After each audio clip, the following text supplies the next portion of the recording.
Hello and welcome to our special live streaming series, COVID-19 on CGTN. I'm Zhou Yun, COVID-19 Frontline, the special live streaming for experts not only here in China, but also around the world to share their experiences and thoughts in the prevention, control, diagnosis, and treatments of COVID-19. And apart from our expert discussions, we also take questions and comments from our followers on different social platforms, such as CGTN app, the official website, CGTN official account on Facebook, YouTube, Twitter, and Sina Weibo. So please, you can feel free to leave your comments and questions on the platforms that I have just mentioned. And do remember when you leave them, please use the hashtag of my opinion on COVID-19, and we really look forward to your input. And today we have doctors from 4 different countries. The 2 Chinese doctors, they are from one of leading hospitals here in China. They have also been working in the front line of Wuhan for over 60 days in this fight against COVID-19. So they are, first of all, Dr. Fan Junping, who's the pulmonologist at Peking Union Medical College Hospital. Thank you so much for joining us, doctor. And also Dr. Guo Fan, who's the physician at Department of Cardiology from Peking Union Medical College Hospital. Thank you, Professor, for joining us. Besides that, we also have 4 international guests joining us here today, and they are Dr. Yugesh Jain. Oh, sorry.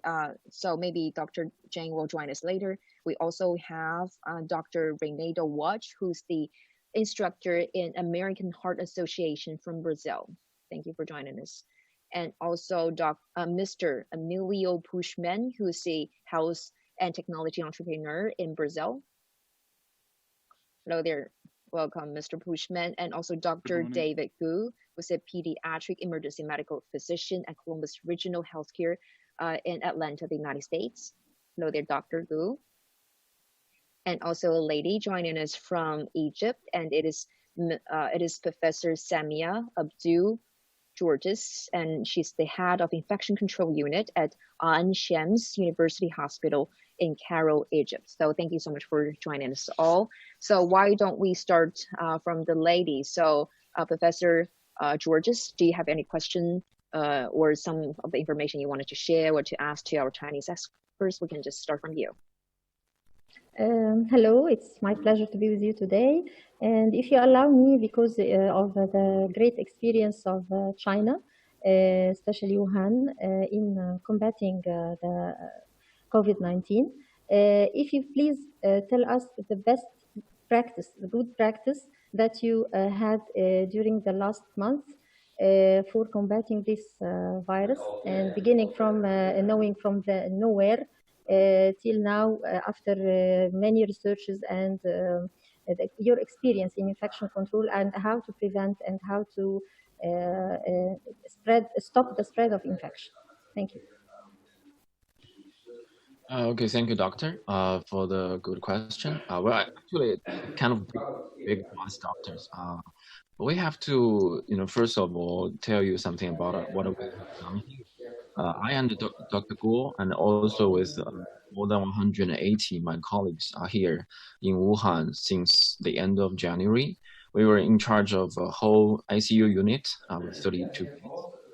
The patients we have attended are all critically ill. We have, cared for more than 100 patients who are mostly critically ill, but we do not go out patients, and also all the patients here are ICU patients. Yes. From my part, on my perspective, to address this question, I believe to deal with this outbreak, the first thing is prevent or avoid your healthcare system from being overwhelmed. So I see most countries all over the world are practicing social distancing, make people stay home and keep safe.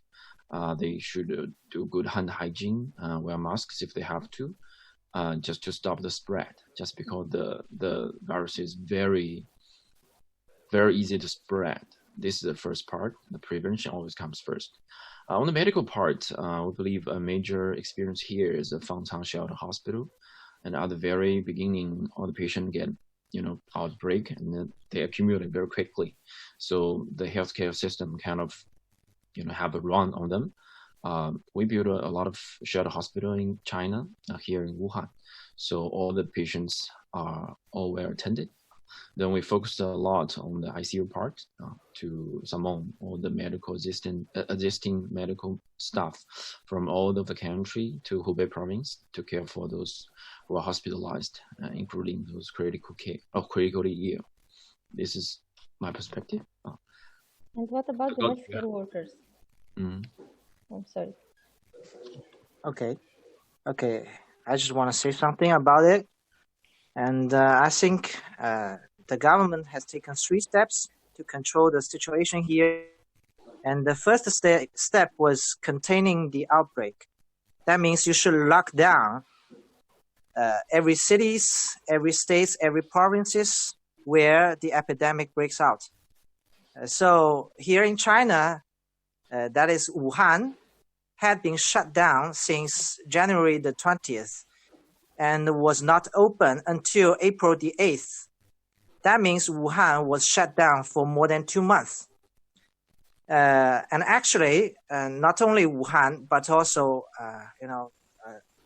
the whole Hubei province and other parts of China were also shut down for at least 1 month. So in that circumstances, you can contain the outbreak efficiently. And if you want to go to one province from another, you will be self-isolated for at least 2 weeks. So that's how we do in China.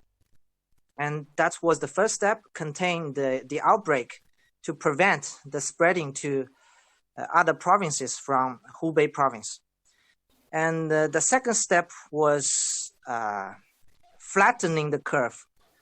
That means you tell every citizen, every citizen in Wuhan were encouraged to stay home, wash hands, keep social distance, and wear masks, of course. And so that the health system will not be overwhelmed. People will all stay home for safety. And the third step will be enhancing the capacity of the healthcare system. So actually, we were trying to test as many people as possible here in Wuhan. And I think we've already tested like 1 million people in Wuhan. And we've built two designated hospitals to treat severe cases. And we built 14 makeshift hospitals to treat mild cases. And around 42,000 medical staff around all over the countries were called for supporting Wuhan, including us, of course. So that's how we did during the past several months to control the whole situation. So that's why you see the number is relatively low compared to other countries. Thank you so much, both doctors. So anyone else who have a question can just feel free to jump in. Yeah, good morning here. This is Emilio Pushman from Brazil. A pleasure to be with you guys. We have a question here specifically addressing children. Do children with comorbidities such as asthma and heart disease have the same or less risk than the adult population with comorbidities in your opinion? Actually, I want to say that firstly, we no pediatric patients were admitted to our hospital, to our ICU. And secondly, we just have some published data here. And I think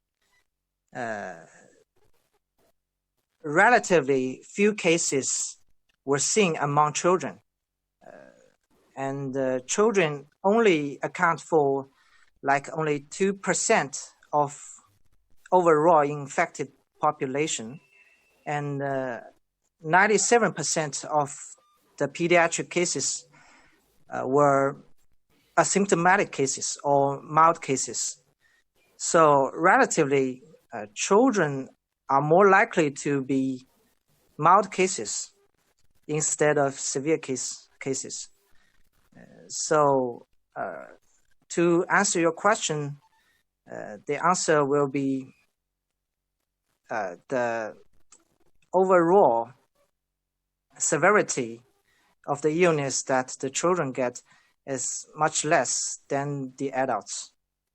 Yeah, I agree. I believe pediatric patients are less susceptible to this virus. However, we still need to protect them well, since they might be able to spread the disease inside the family. Something from my part is I have a friend who is a doctor here in Wuhan. His parents got infected or into the stage of critical illness. His son is 5 years old. They live together with their parents, but the son is clean. The child does not get it. Also, as Dr. Guo said, from published data, we believe the young patients kids who get the disease are less likely to be critical or severe, which is a good part, I believe. But the protection of these group of patients or people are also very important. Thank you, doctor. Are there any explication to the fatality rate is less in the children? The fatality rate of pediatrician patients? Yeah. You mean that? Children. Well, just as we mentioned, we only attend adult patients. We know the pediatrician patients from published data, and also from our colleagues here. We believe the fatality rate, if there is any, is generally low in this group of patients. To tell you the truth, we don't know why. We don't know. So maybe, yeah, we haven't had any solid conclusion about that, but maybe the scientific research is still going on. Yes. Okay. So, right. Who else has a question? Just feel free to raise them. Dr. Gu, you need to turn on your audio before you speak up. Sorry.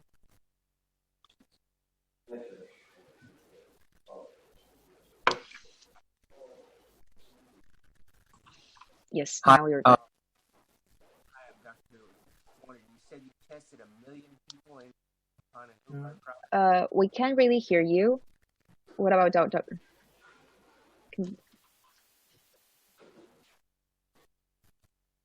Can you speak it again?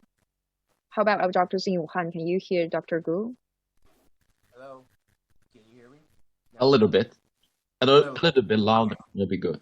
Yeah, Maybe I'll be louder. Now it's good. It's just like constant on and off. Yes, now it's much better. Yes, please go ahead. Out of the 1 million people you tested, what were the percentage of pediatric patients?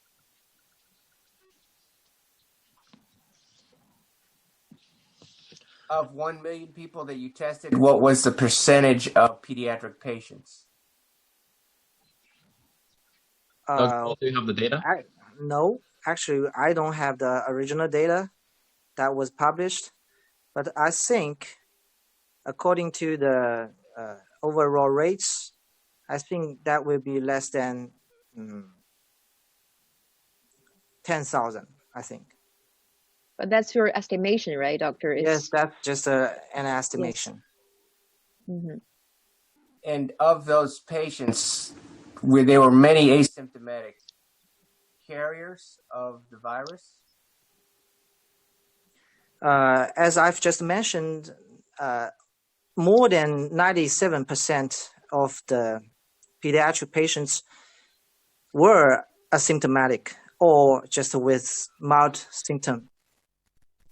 So I'm worried that the children are the vector in the family that causes infection? Because in the United States, we only test the sickest patients. We're not testing the children, and that's what I'm worried about, is the children are the vector. Okay.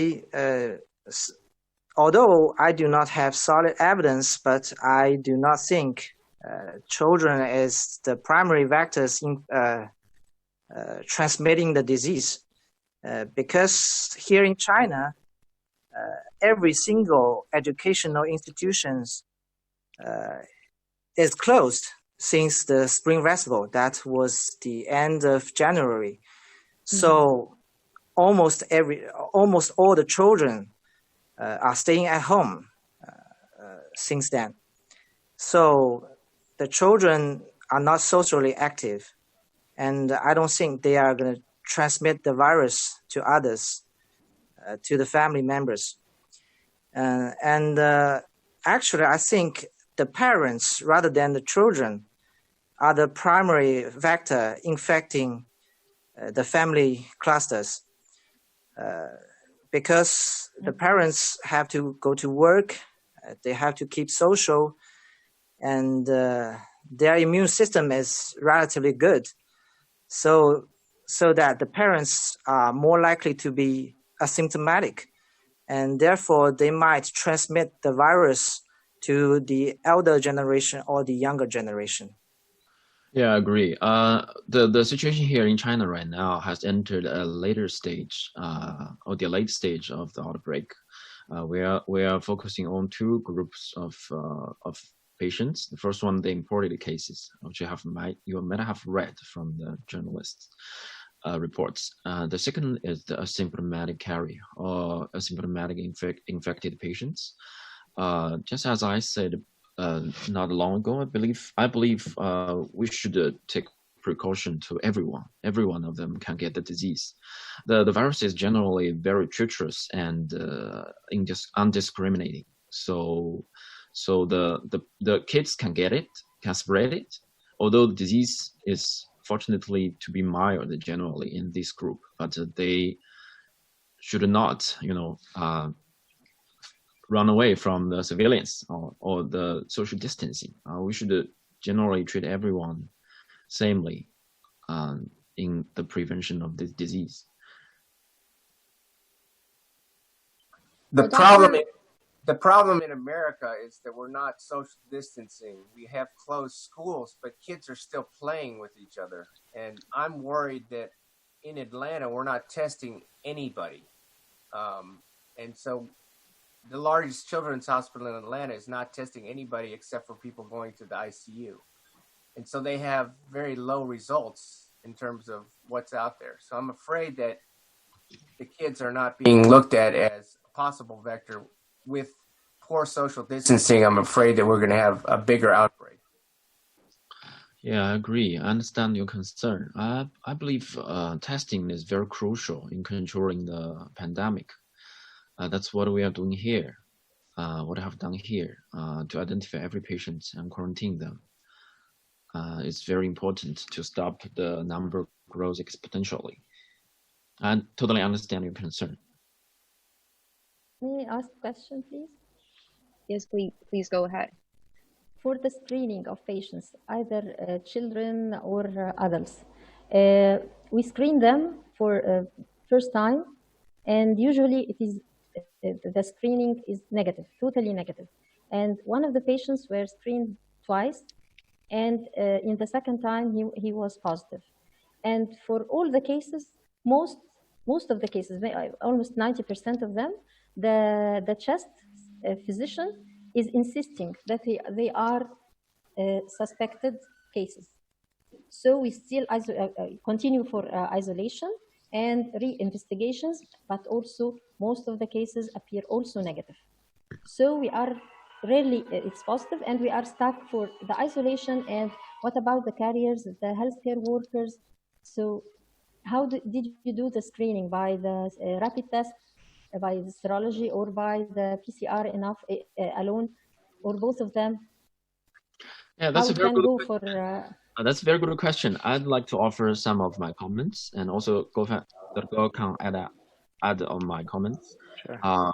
Well, at the initial stage of this outbreak here in China, it is kind of difficult for several reasons. The first one is just you mentioned the false negativity of tests for PCR. To overcome this, I believe a very useful strategy is to test them repeatedly. We generally believe the PCR test, the positivity rate is about 50%, which means if you test one true patient, you have 50% of the chance to get a false negative result. But by math, the important strategy to overcome this is to test them for several times. How many times? If you suspect them, you test them, maybe every other day or every 2 days. It can reduce the false negativity among these people.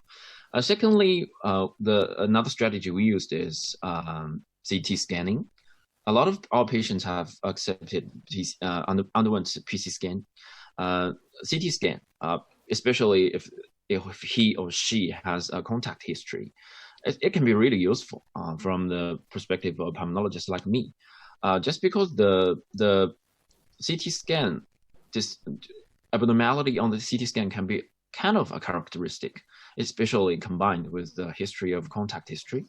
So especially when you do not have a very high confidence in PCR tests, or the turnaround time is really long, you really suspect them, CT scanning can be helpful. Third thing you've mentioned is serological tests, the antibodies. We have a lot of positive antibody tests among patients. The rate is kind of high, more than 90% in our patients in the ICU. But the serology, the problem of serology is it takes time to turn positive. It takes 1 week or 2. So maybe, in retrospect, you can use the serological test to confirm the patient has experienced the disease.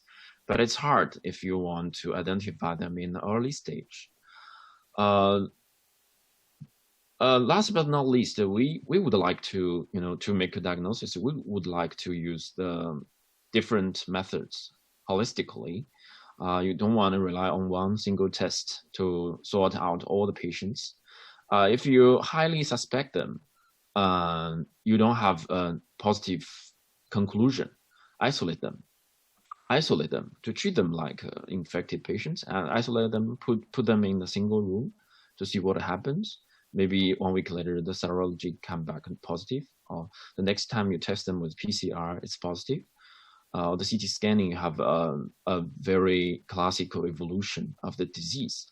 You will find out, but do not let them stay home or in the community spread disease. That's my opinion. Just as Dr. Fan said, and actually here in China, when we first contact the suspect patient with COVID-19, we will prescribe CT scan and the PCR tests simultaneously to see if the patient is getting the disease. And if the CT scan is positive, that means you can see the ground glass patches on the peripheral zones of both lungs, and then it is highly suspected of COVID-19. If the PCR tests turned negative, then we will perform the PCR tests again. And if it is still negative, then we will perform serology tests for specific antibodies. And one more thing I want to say is that I think the main reason for the false negativity is related to sample collection. Yes. And actually, some studies has shown that nasal swabs is preferred rather than throat swabs. And no matter what type of swab you're going to get, pharyngeal sample should be collected during the test. That can reduce the false negativity. Yeah, if you want to, to identify all the cases, augmented test capacity is crucial. You have to do the test again and again just to identify every patient. And also, we have like adopted a criteria, including 2 negative tests by PCR before we discharge patients to send them home. And great part of the patients who were discharged are followed up regularly after 2 weeks to see if they still have a positive PCR. So the augmentation or the expanding of testing capacity is very important. Thank you, Doctor. Yes, Dr. Watch. Dr. Watch, before you ask your question, I heard that you were actually test positive for COVID-19 before and now have been fully recovered. So was that the case? And how was the treatment in Brazil? Maybe you can share with us a little bit about your the treatments that you have received in Brazil, and then you can raise your question. Yes, please, Dr. Watch. Sorry, I don't understand everything. I can hear everything. Can you repeat it, please? Yes, let me rephrase. Yes, I heard that you were test positive for COVID-19. So, and now it is good that you have been fully recovered.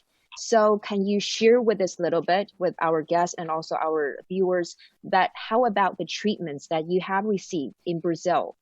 What was that like? And also after that, you can ask your question to the Chinese experts. Yeah. I had that little symptoms. I have only fever.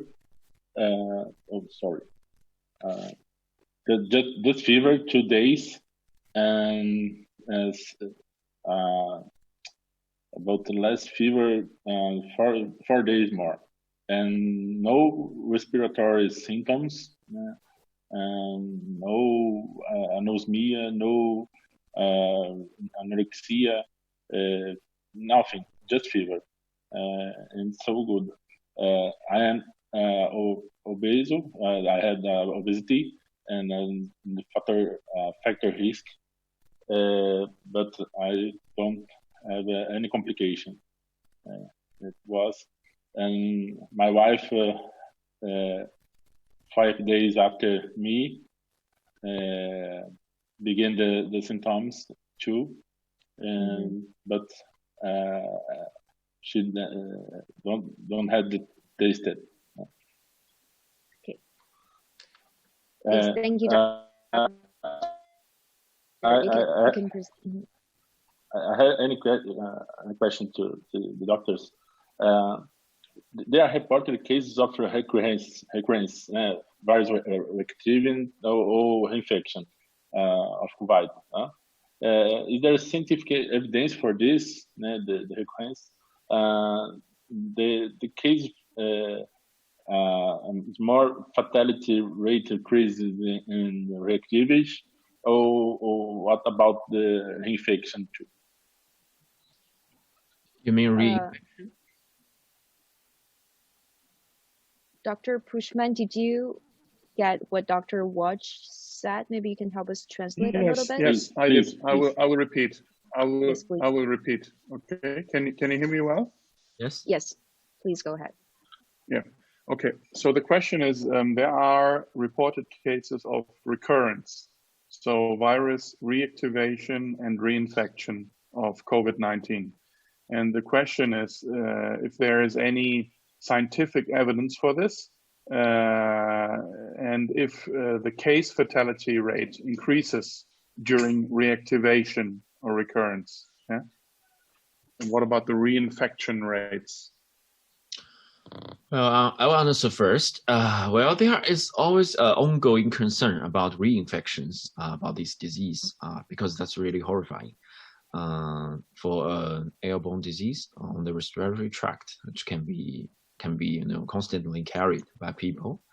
But several things is what I know. The first thing is there is a positivity rate, a repositivity rate among recovered patients. The ratio is reported to be 10% to 15%, which means, okay, the patient has fully recovered, no symptoms. If you follow up them to do the PCR again, you will have 10 to 15% of opportunity to get a positive result again.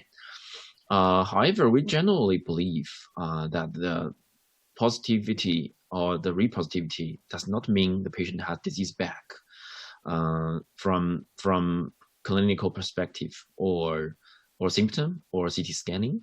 Those patients does not show regaining of the disease among this group of people. Now also, we have like more than 70,000 people who has fully recovered from this disease. If the patient has a 10% rate of regaining the disease and it still spreads, it will be impossible for us because there's no report for quite some time here in Wuhan. The second thing we believe is it's hard to imagine that the patient had experienced a disease which is transmitted from respiratory tract, just like flu. Also, he has serological evidence for immunity, which means the antibody, but the patient is gonna get the disease again very soon. It's hard to understand, and it's also hard to imagine, at the least from the perspective of pulmonologists. You get the flu this month, next month you get the flu again, same flu. It's kind of difficult by general knowledge. Third thing is we were in confidence that the government is taking very strict precautions to these patients. Although they have recovered, if they have positive results again, we are going to send them into home isolation, also close observation to see whether they can spread the disease. Any reported data or medical evidence concerning this spreading capacity among this group of people. Personally, I'm generally optimistic, but still, we have to achieve a conclusion by solid scientific evidence. Just because the disease is very horrifying and causing a lot of damage, everyone is susceptible. So we can never be too careful on this group of patients. But personally, I'm optimistic. If it's gone, it's gone, at least for a while. Mm-hmm. Yes, I agree. As far as I know, there's no solid evidence that the COVID-19 will be reinfected. And because if you once infected with COVID-19, then you might have specific antibodies, protective antibodies for it. So it doesn't make any sense to me that you are going to get the same virus in a short duration. But you might get another strain of coronavirus. Yes. But that's a totally different thing. So I don't think there will be reactivation or reinfection of the coronavirus, of the same strain, of course. And I think we do have some patients tested negative at the first time that turned positive later again. So that's so-called false negative, which is related to, I've just mentioned, sample collection and the quality of the laboratory kits and also the operations of the laboratory personnel. Okay, yeah. Thank you. Yes, please go ahead, Dr. Fan. You have something to add. Well, by now, we should still focus on the very simple public health strategies in containing spreading disease. Three things are crucial, just as Dr. Guo Fan said at the very beginning. We should take precautions on abnormal scenarios like a reinfection, but still a lot of energy and resource should be contributed to containing the disease for the first infected persons. Okay, so thank you, Doctor. How about we take a short break from our discussion and we take a few questions from our followers, because we have received a large number of questions from our different social platforms, and my colleagues have picked 3 of them for our doctor. So let's take a look at them one by one. The first is the doctors from China who went to Italy to help mention that the strain was different, or that the clinical presentation was in any way different from what they experienced in Wuhan. So maybe Dr. Fan or Dr. Guo, do you have any colleagues who have been sent to Italy to help fight this outbreak and who have shared information with any of you, maybe? Yeah. Yes, it's a good question about the mutation of the virus. Because as we know, just like flu or influenza, the patient, the virus are always very good at mutating, which means the genetic information they contain change a little bit. Yeah. Also, they're smart. Yeah. Yeah, they're very smart. Also, the mutation can give them some different function or different entities, which is normal in the world of virus. Yes. Also, there's a new report gaining a lot of attention, which was published in PNAS, concerning different strains. They call it A, B, C, different strains.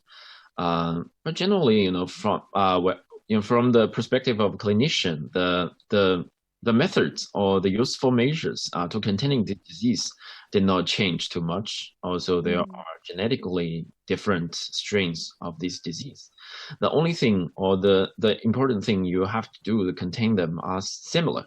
You just have to do the measures okay, so they can be contained. It doesn't matter if they are strain A, strain B, or strain C.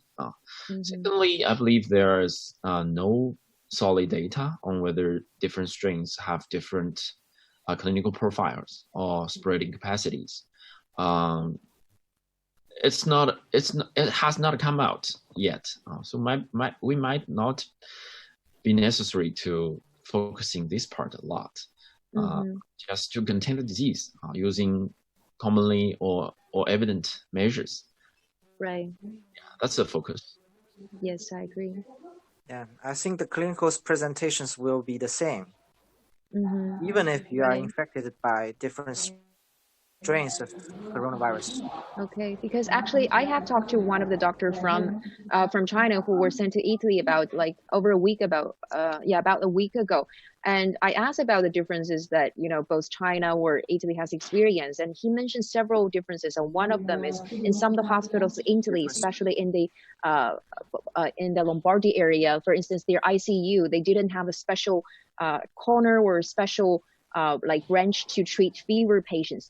They don't have that. But after Chinese doctors arrived, so they helped them to establish something special like that. They also share some of the experience which have turned effective, because now to some degree we have seen the confirmed cases in Italy have now starting to finally to slow down, right? So for instance, we have 3 early in prevention stage, right? So the Chinese doctors share with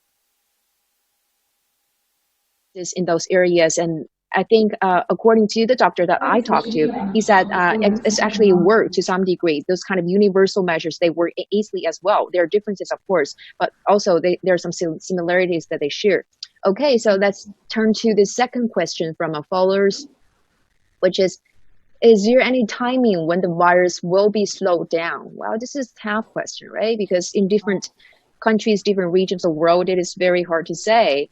And maybe I can ask this question to our international guest to see what is your opinion on the timing for this virus to slow down. What about Dr. Gu? What is your opinion? Because now the United States, especially New York, is actually suffering a really bad situation, right?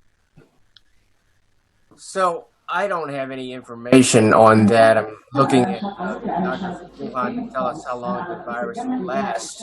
I do know that the problem in the United States is people are too independent and people are not doing social distancing, and our government is not putting quarantine down. So I'm very afraid that we're going to have lots of cases, and it's a disaster because we're not isolating or testing people. That's what I'm worried about. And what we're seeing in New York and Seattle, Michigan, Sacramento, it's all coming, and people aren't being careful in the United States. They're not listening to the Chinese doctors and Korean doctors about testing and isolation. Okay, So I don't have a good answer for that, but I'm very worried about Atlanta, and I'm trying to get more testing done, but people are not testing, so it's very scary, and I'm very worried. And Dr. Georges, your opinion in Egypt? We are trying in Egypt to do social distancing. We are prohibiting people to go for the markets, and so we have the to shut down the life is shut down from 8 p.m. till 6 a.m. in the morning. Nobody goes out to the street, but and any breaches we are trying to face, the government is trying to face. We are trying to keep the social distancing, and I think it's progressing. The wearing masks all over, especially in crowded areas and transportation vehicles, and we are trying in the hospital wise, we are trying to isolate the suspected cases, and till they are confirmed, then they are sent to isolation hospitals far away from the cities. For every city, it has its own isolation hospitals. In Ain Shams University hospitals, we have our isolation hospital. It's in another governorate, so it's very far, and already we have some cases there. Even we isolate the carriers or with those with mild symptoms. We reduced the number of patients coming to the outpatient clinics. We reduced the elective cases. We began with 50%, and now we reached 25%, because we are trying to balance the acts done by our government. Ministry of Health. Ministry of Health is responsible for examining and diagnosing mainly in fever hospitals and in chest hospitals, those with COVID-19, and we are responsible for the elective cases. So we are trying to keep ourselves solid, and not to keep the infected patients in our premises. So we are sending them either to the Ministry of Health, or if it's complicated, or because we are a referral university hospital, when it is complicated and we have to do the medical care, we send the cases to the Abur hospital, which is the isolation hospital we have. We are trying also to, we began a project for screening our healthcare workers, but we are just putting our policy, who to screen, and when, and are they related to the suspected cases. So we are trying to screen all of them. So this is my next question for our Chinese colleagues, for how we can do it to protect our healthcare workers. So should we answer this question now, or you have another? Maybe we can save that for another question from the follower, and then we can go back to Dr. George's question. Sorry, we have one more, because it's really interesting one. I think you'd be glad to answer it. So it's from a follower on Facebook. So is it true that you use ginger and saline steam inhalation as part of your measures in management of respiratory symptoms? Was that the case? You mean China? I think she means China. Well, it's an interesting question, though. Why are you laughing? So you don't use that, right? Well, actually, I'd like to answer this question in two steps. The first one is, well, we are attending ICU patients. Most of them are intubated using mechanical ventilation. In this group of patients, Dr. Guo and I have discussed frequently, and we believe no drug is really useful in this group of patients. The only thing that functions or helps in this group of patients is other measures like very rigorous life support, also prompt positioning. Also, you should reduce the delay of intubation if the patient meets the criteria of intubation. You do not want you put the patients onto non-invasive ventilation for a prolonged time. You just intubate them. That's very crucial for them to recover from this disease.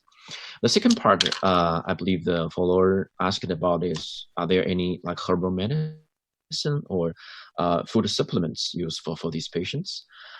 In China, because we have very long-rooted habits of using herbal medicine, traditional Chinese medicine.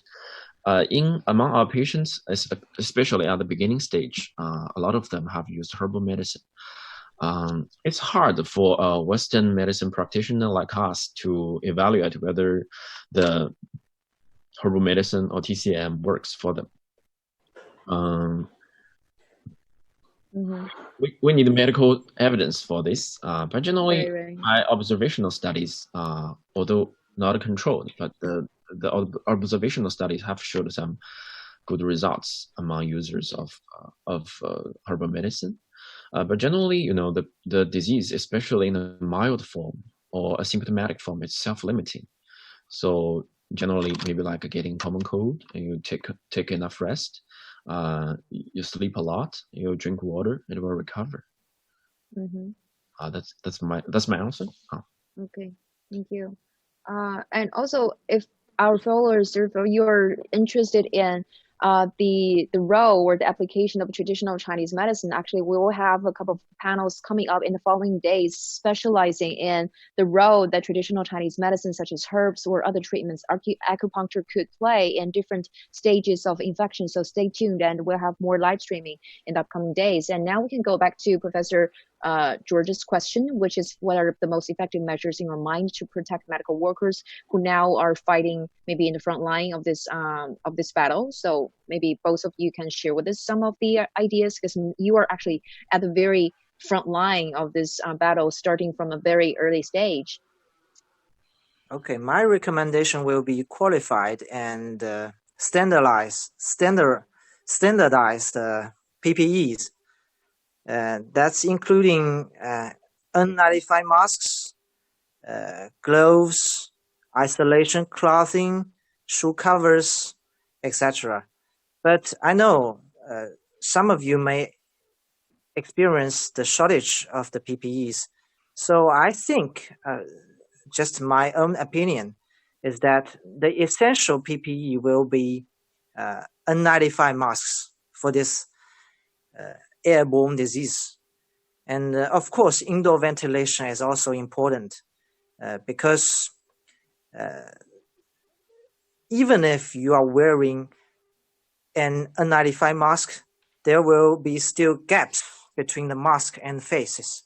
So it cannot prevent aerosol effectively if you don't do the indoor ventilation very good. So the indoor ventilation will reduce the concentration of the virus in the air.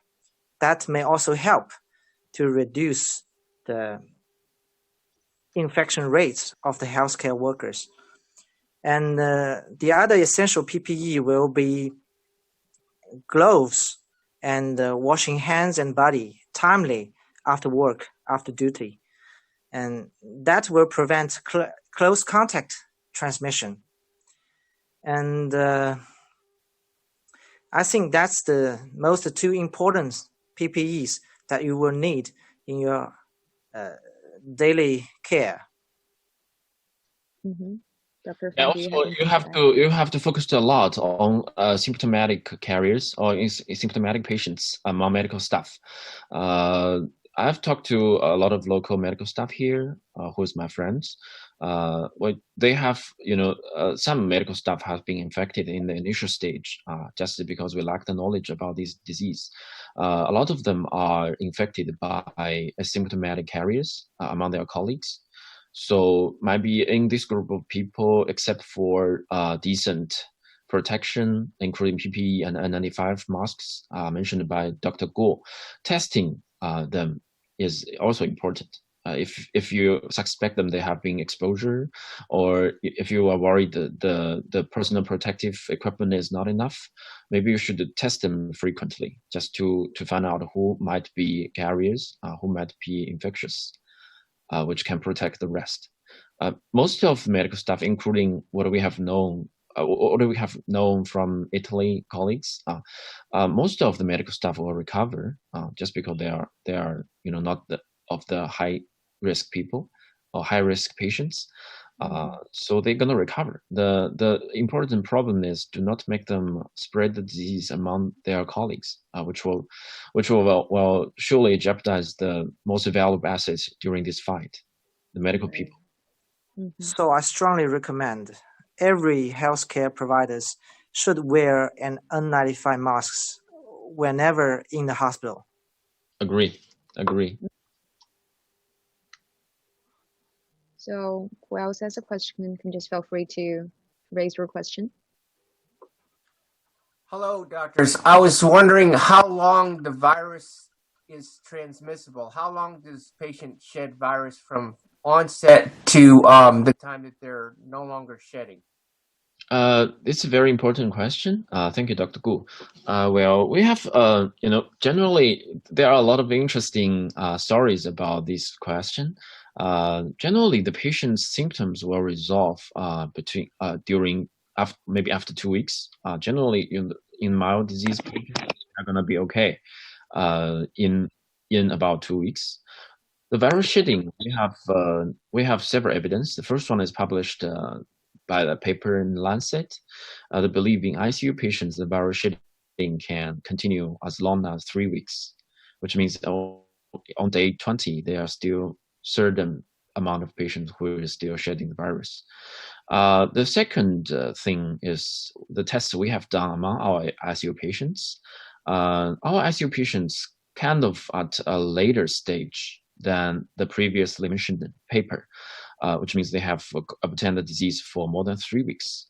We have done multiple sampling among these patients, including intubation, tube, sputum, nasopharyngeal swab, anal swab, and also perfusion.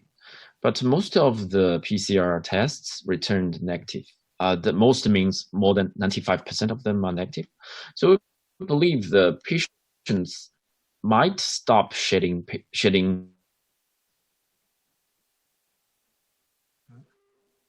They are not shedding virus, even in those critically ill patients.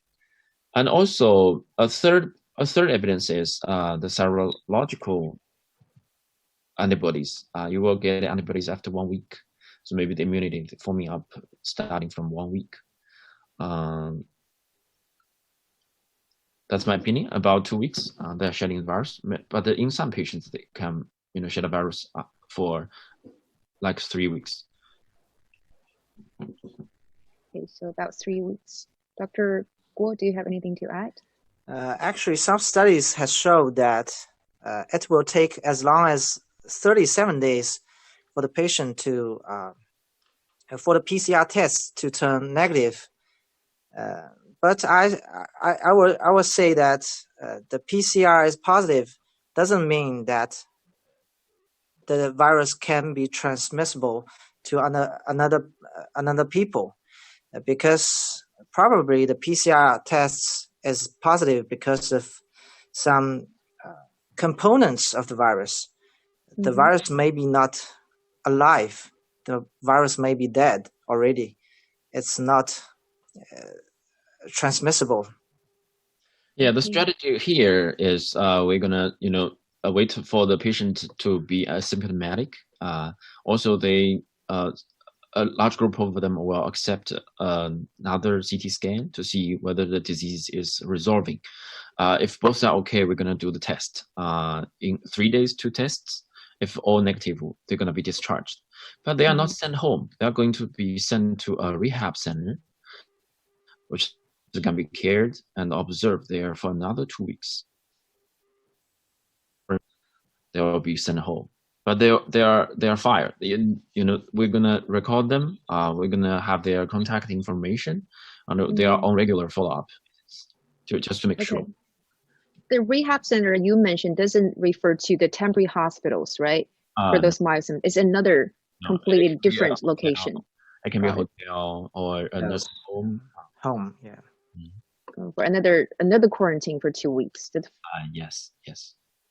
So let me ask this question. Is 2 weeks isolation adequate with somebody who has a mild or asymptomatic infection? I believe it is. If the criteria of discharge is really strict, generally speaking, from a daily practitioner perspective, they're gonna like stay in the hospital for 10 days to 2 weeks until the symptoms go away. Also, they're gonna have a repeated CT scan, 2 tests of PCR. It takes quite some time, and then they are quarantined for another 2 weeks. It's quite enough for a viral disease in the mild patient. My question is, in the mildly symptomatic or asymptomatic patient who does not get admitted to the hospital, who just tests positive, is quarantining for 2 weeks satisfactory to limit the spread? Okay. This well, I did not get the question at the first place. Here in China, every patient is hospitalized. Every patient is hospitalized. There's if they test positive, they're hospitalized, right? Yes. They're not. They're always on medical care. So maybe it's different. The situation now, at least now, is different from China or the United States. Yes. Right. Because if maybe in the States there are people who test positive, but if it's asymptomatic or it's mild symptoms, they stay at home. But in China, if they test positive, we send them, especially in Wuhan, Hubei province, we send them to hospitals to get the treatment. Yeah, the policy here is to leave no one infected unattended. So we generally hospitalize everyone. So so Professor Gu, the situation here is after they recover, then we send them to another rehab center for 2 weeks quarantine. So my question is, in the United States, we're sending all the asymptomatic patients home and telling them quarantine for 2 weeks. Do you think that will cause the virus to be stopped? I cannot say that by 100% confidence, but from a perspective of pulmonologist, for a viral disease, if it's mild, I think 2 weeks is enough. But not in 100%, right? Because there are always exceptions, and also in China, we don't have that much similar cases here. So it's just like estimation. The routine practice here. Mm-hmm. So in the United States, we don't retest them. They just go back out into the world, and we hope that they stay safe. I will be worried. If they do not, have a solid evidence for recovery. But still, by knowledge or by education, I believe 2 weeks for them is enough. If they are mild and it's a viral disease, 2 weeks can be enough. But it's not the routine practice here. Here we do much more in this group of patients. I have to be clear. Yeah. So Dr. Watch or Mr. Pushman, go ahead. Yeah, there's an ongoing discussion about hydroxychloroquine, and the question is if you do recommend treatment with this, and have you carried out testing protocols? If so, when is the best time to use this medication, etc.?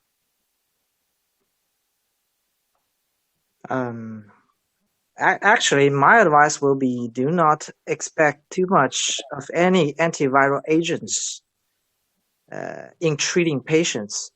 By antiviral agents, I mean any of them, including remdesivir, chloroquine, hydroxychloroquine, Clitra, favipiravir, any of them. Because as we've just mentioned, in our ICU, the viral loads of most of our patients are undetectable. That means patients can be still critically ill, even if the virus has been eliminated by the immune system itself.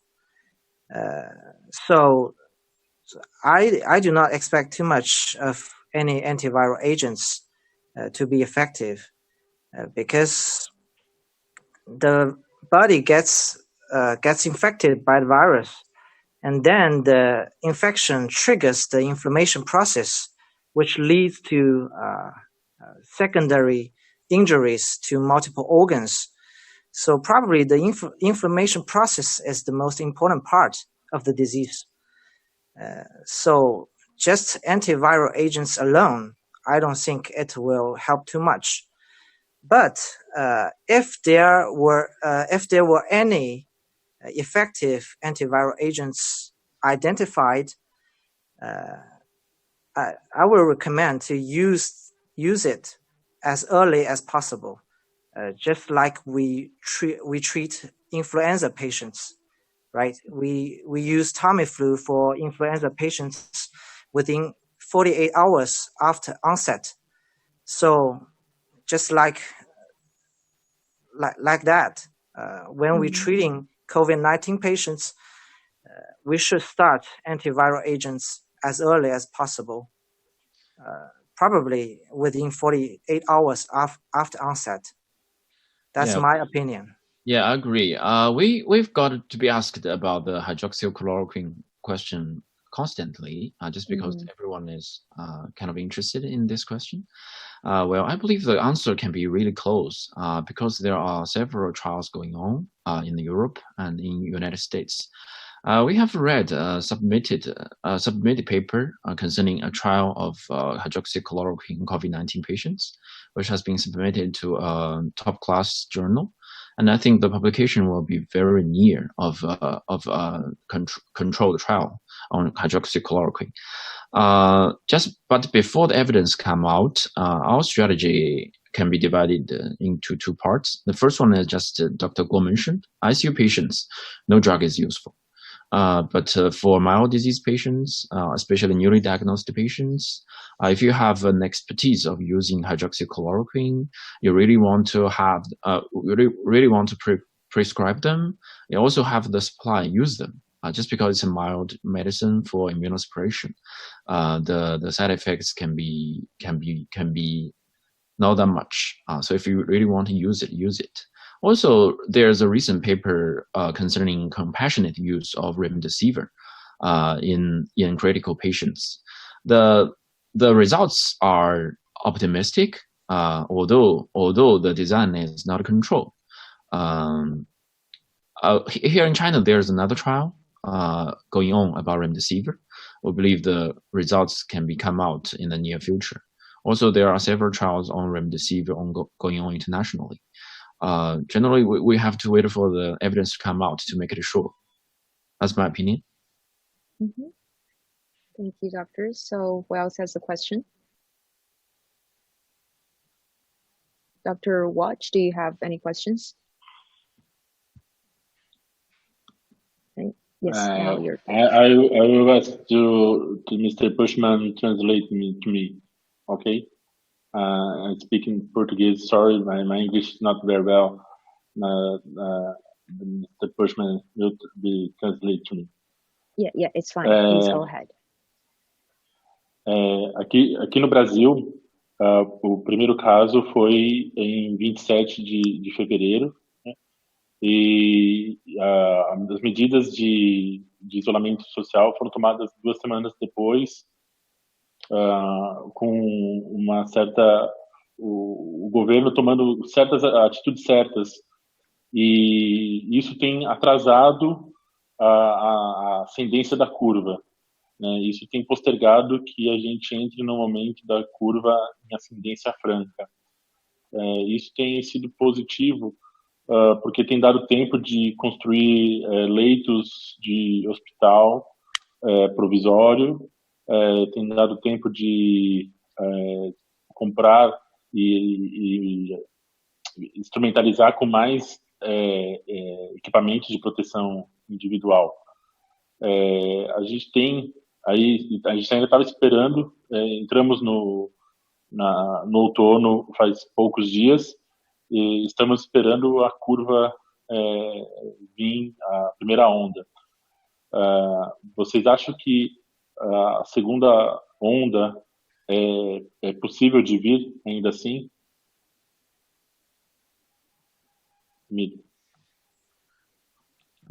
Mr. Bushman, can you help us translate? And you need to turn on the audio. Yes, sure. Yeah, okay. So Dr. Walsh has just summing up what he said. On the 27th of February, we had our first reported case in Brazil, and we started isolating about 2 weeks after that. The government in Brazil has largely taken the right measures and the right attitude, and that has somewhat flattened the curve, which has resulted in buying us time to increase the number of hospital beds and to buy more equipment. Yeah. So we're now in this phase of self-isolation, and social public life has largely shut down, and we're waiting for the curve to flatten further. But there is fears of actually a recurrence and a second wave, and we would, or Dr. Walsh would like to know what are your thoughts regarding that, of a potential second wave coming? Is there any experience with that, or what is your viewpoint? Mm-hmm. Actually, I think the ultimate solution to this disease is vaccine. So if we can develop the effective vaccines for COVID-19, then probably we can fight against the second wave of the outbreak. But before we have effective vaccines, I think we should always wear masks. We should always wash our hands. We should always keep social distance. So I think that's the only thing we can do. Mm-hmm. Yeah. So The precautions we are taking right now is we're still very cautious on this possible second outwave of the outbreak. So we are all in this. We are all in this, and also the government and the academic community is boosting up the development of new vaccines. We'll stay tuned about the progress in this area, and also we are sharing our knowledge to all the staff who concerns on this outbreak and the treatment of this disease. We are all in this together, in my opinion. We are also worried about the second wave of outbreak.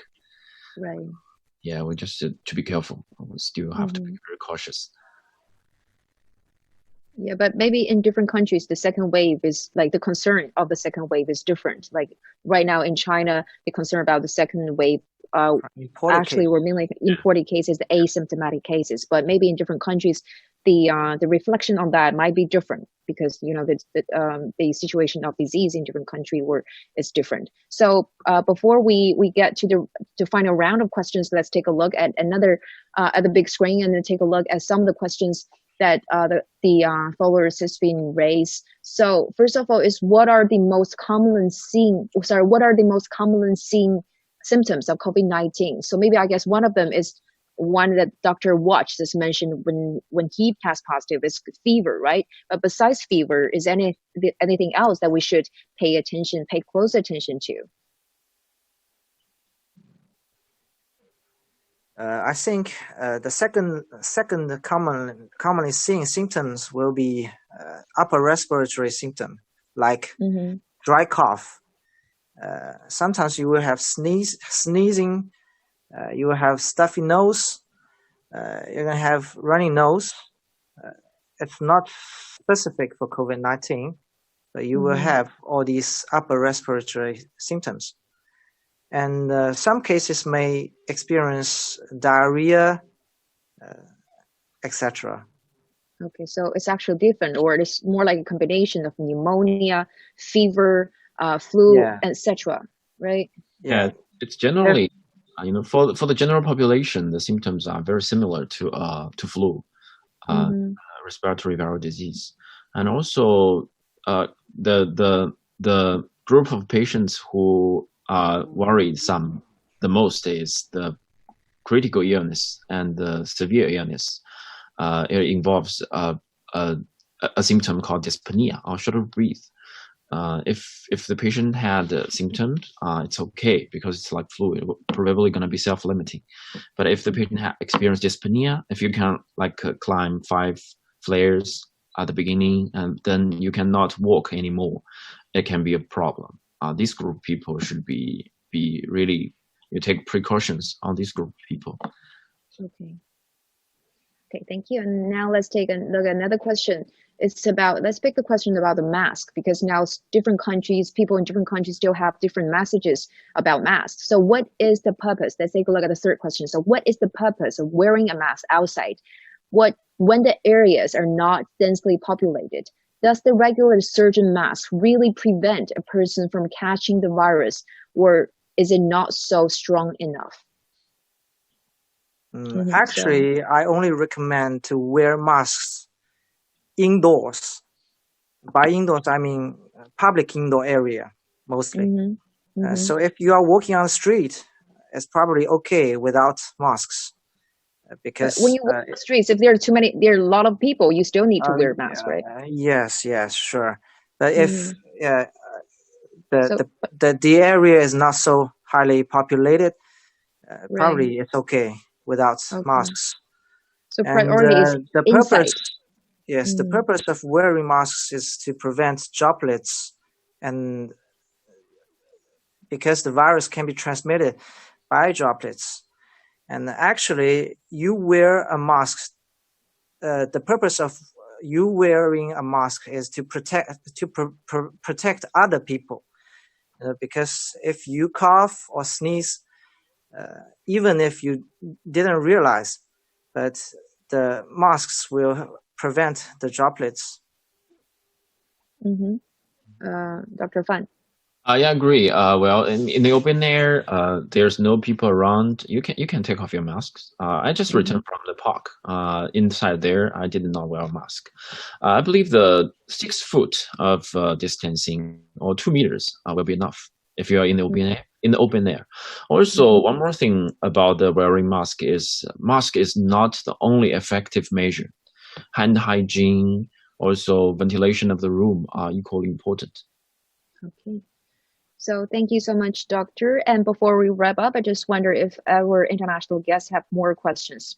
This we may have time for only a few questions left. Yes, Dr. Georges, you have one, right? Yes, please go ahead. Yes, please. What about, because we have shortage of surgical masks all around the world. So in the CDC, they are recommending wearing cloth masks for public. Just to protect others from if I'm a carrier or having infection, to spread it to others. Can we apply this worldwide, so we are saving the surgical masks to the healthcare workers and N95? If you're lacking PPEs, I think that's the only way you can do to protect your healthcare workers, as well as the public. But if you have sufficient PPEs, my recommendation will still be to wear surgical masks whenever you can. Yes, maybe we need to produce more masks if there's any possibility. If it's really hard, wear something. Maybe cloth one are okay or are better than nothing. But for medical staff, if they are caring for COVID-19 patients, N95 is always our first recommendation. What about the suspected cases? You wear surgical or N95, surgical with face shield, or you prefer N95 and goggles? Yeah, here in China, in the fever clinics, inside or outside of Hubei, we always use full cover of N95 and the PPE. It's universally applied. Maybe someone will criticize that you might be overprotected, but the result we have here is, after applying the protection strategy using PPE and N95 mask, the medical staff getting infected is almost zero. We have sent like 43,000 medical staff from outside of Hubei into Hubei. No one got infected. There's an air crash, there's a cardiac sudden death, there's also a lot of sprained ankles, but there's no infection. Just because during this battle, protection of medical staff is very important. Right. So, PPE can help a lot. Okay, thank you. So anyone else has a question? If no, we are going just to wrap up today's discussion. Would that be okay? Or the two doctors from China, do you have anything to add before we go? I have one last question, maybe. Yes, please, Mr. Pushman. Yes, the last question goes to you. Sure, thank you. It's more general, and I would really like your viewpoint on this. In the last decade, some epidemics have their origin in East Asia. H1N1, the first SARS epidemic, and now COVID-19. What do you think that is attributed to, and what do you think can now be done with the lessons we've learned or we are learning during this pandemic to reduce the statistic? Well, it's an interesting question, but to my knowledge, H1N1 starts in North America.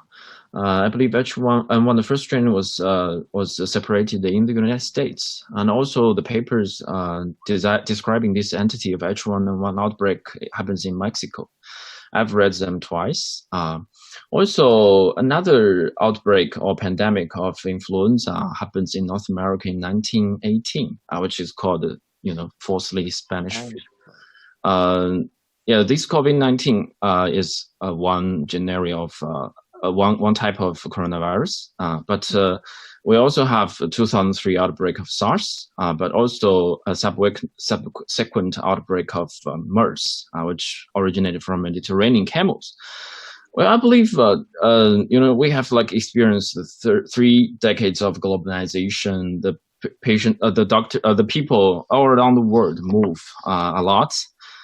Brazil is a very faraway country during my childhood, but it's on my travel destination right now, just because it's easier for us to travel.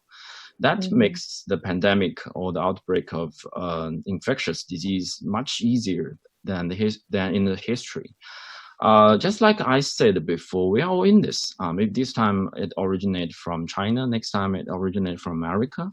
Then well, that's decided by the we sometimes we cannot control it. But what we can do is stay in solidarity. We share message and information. Before this outbreak, I think the government has uploaded the genetic sequence in the first place. So everyone or every academic community can study it, have knowledge about it. That's all we can do. Thank you. That's my. So, thank you, Dr. Fan. Or Dr. Guo, do you have anything to add? No?